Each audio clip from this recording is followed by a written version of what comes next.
الحمد لأهله والصلاة على أهلها مع بعد. قال الله تعالى: أعوذ بالله من الشيطان اللعين الرجيم. بسم الله الرحمن الرحيم. لن يصيبنا إلا ما كتب الله لنا. الآية. زما د اسلام عزتمنو ورونو، لکه څرنګه چې تاسو خبر یاست چې پرون خوارجو یو ځل بیا لکه د مخکینی تاریخ په څیر باندې خپله کرغړنه څیره ښکاره کړه، او د خدای جل وعلا په کور کې چې مسجد دی چې ورته بیوت الله ویل کیږي، په هغې باندې حمله وکوله او هلته د قرآن کریم د دې عظیم کتاب درس روان وه، په هغې باندې حمله وکوله، او همدارنګه د رسول اقدس صلی الله علیه وسلم د احادیثو مبارکه و مقدس کتاب مشکات چې هغه د درس په حالت کې وه، په هغې باندې حمله وکوله، او د نبي صلی الله علیه وسلم په یوه حقیقي وارث د دیوبند د اکابرو حقیقي ترجمان جناب شیخ رحم الله دامت حیاته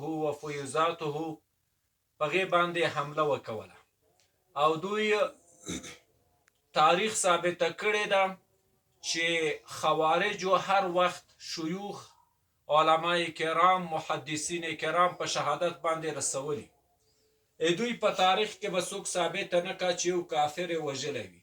رسول اقدس صلی الله علیه وسلم مخکې نه موږ تاسو ته خبر راکړی دی چې یقاتلون اهل الاسلام و یدعون اهل الاوثان، چې دوی به وژني اهل اسلام او بت پرستان به نه وژني.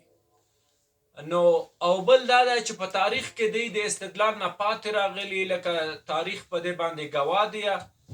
نو په استدلال کې چې پاتې راغلي دي، نو بیا دوی شروع کړې ده په شهادت د مشایخو باندې.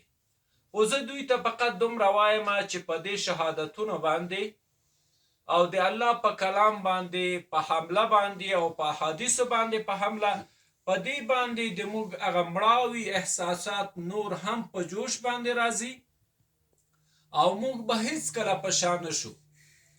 او هغې شهیدانو ته وایم چې دوی په دې حمله کې شهیدان شوي چې تاسې الله ته عریضه وکوئ، رسول اقدس صلی الله علیه وسلم ته عریضه وکوئ دغې خوارجو نه چې تاسې د قرآن درس کوله، درس ویله، د احادیثو درس مو ویله، او د خوارجو بې رحمه وحشیانو په تاسو باندې حمله وکوله.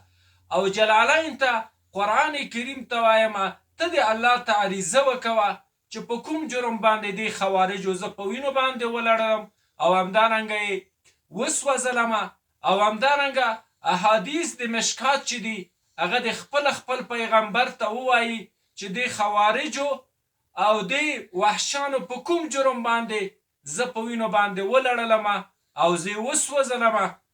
نو زه دوی ته وایم تاسې الله ته عریضه وکوئ.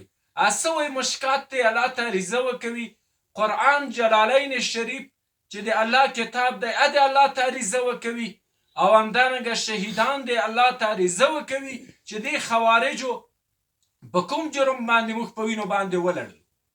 زه خوارجو ته وایم چې په دې باندې موږ تاسې آرامولی نه شئ. تاسې وکتل په دې یوه ورځ کې جناب شیخ صاحب ته د ټولې دنیا نه شرقن او غربن او شمالن او جنوبن ټولو احنافو د هغې سره هغه خپله خواخوږي وښودله، او څوک چې ورته نږدې وو هغې تشریف ورته راوړه، راغلل ورته، او څوک چې د لر او بر او لرې نه وو هغې خپله تسلیت ورته پیش کړه. موږ ټول د جناب شیخ صاحب په څنګ کې درېدلي یو. موږ به د دغې شهیدانو او د دې قرآن چې په وینو باندې مو لړلی او د دې احادیثو او د دغې مسجد انتقام به انشاءالله د تاسو نه زر ته زر اخلو، او د جناب شیخ صاحب په څنګ کې موږ ټول درېدلي یو. جناب شیخ صاحب ته د رب لایزال نه طولاني عمر غواړم، تر څو چې حقیقي ترجمان د دیوبند دی، تر څو چې دین ته ښه خدمت وکوي، الله د طولاني ژوند ورته نصیب وګرځوي. شهداو ته د الله مراتب د احد او د بدر د شهداو ورکه، زخمیانو ته د رب لایزال شفای عاجله کامله ورکه، او هغه مسجد او دغه شهدا او زخمیانو انتقام دی رب لا یزال د دې خوارجو نه واخلي. هغه علما چې په موږ باندې ردود کوي چې تاسو ټوله ورځ په خوارجو کې خبرې کوئ، ولې نور بحثونه نشته؟ هغې ته وایم چې نن تاسو وکتل چې د الله په کور کې په شیخ صاحب باندې چې حقیقي وارث او ترجمان د دیوبند دی په هغې باندې او په طلبای کرامو باندې او په مشکات او جلالین باندې حمله وکوله.